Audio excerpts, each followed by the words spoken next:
Hello! In the first part of the law of universal gravitation, we expressed the law as F equal g m1 m2 over d squared, where F is the magnitude of the gravitational force between two objects of masses m1 and m2 at distance d apart. Notice that g is a very small number because of the 10 power minus 11 factor. It means that the magnitude of the gravitational force F will be very small, even negligible for small masses. The effect of the gravitational force will only be significant if at least one of the objects is very massive, like the Earth, for example.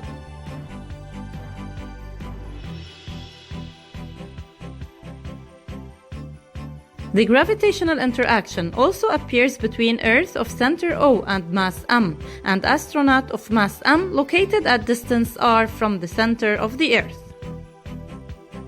The magnitude of this interaction is expressed as F equal g m over r squared, where F is the common magnitude of the attraction force exerted by the astronaut on the Earth and the force exerted by the Earth on the astronaut. But isn't the attraction force exerted by the Earth on the astronaut defined as the weight W of the astronaut? The weight of the astronaut, W equal m times g, where g is the acceleration due to gravity or the gravitational acceleration, and F equal g m over r squared. Since we are speaking about the same force, then we can put F equal to W. G m over r squared equal m times g. Dividing by m both sides of the equation, we get g m over r squared equal to the gravitational acceleration g.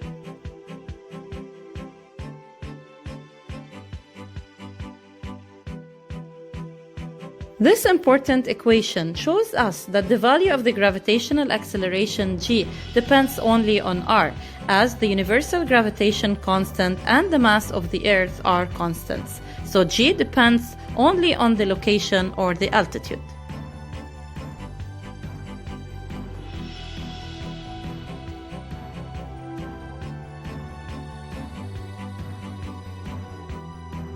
We want to express the value of g at the surface of the Earth, starting from this formula, g equal g m over r squared.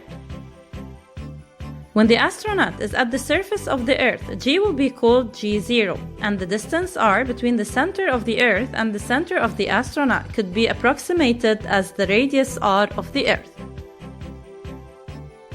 g0 equal gm over r squared, where g0, the value of the acceleration due to gravity at surface of Earth, is constant, as g, m, and r are all constants.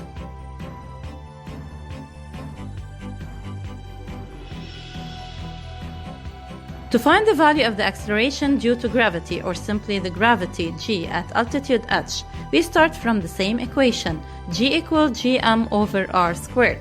When the astronaut becomes at altitude h from the surface of the Earth, r becomes the radius of the Earth plus the altitude h. The acceleration due to gravity, gh, equal gm over r plus h squared. Gh is the value of the gravity at altitude h, which depends only on the height h, as g, m, and r are all constants. Finally, let's find a relation between the gravitational acceleration g0 at the surface of the Earth and the gravitational acceleration gh at an altitude h.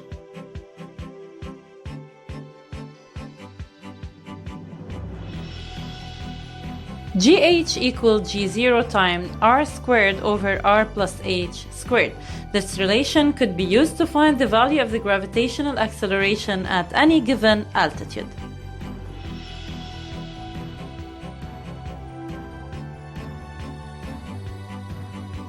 Now let's check your understanding. Please read the question, pause for more time, and then try to answer.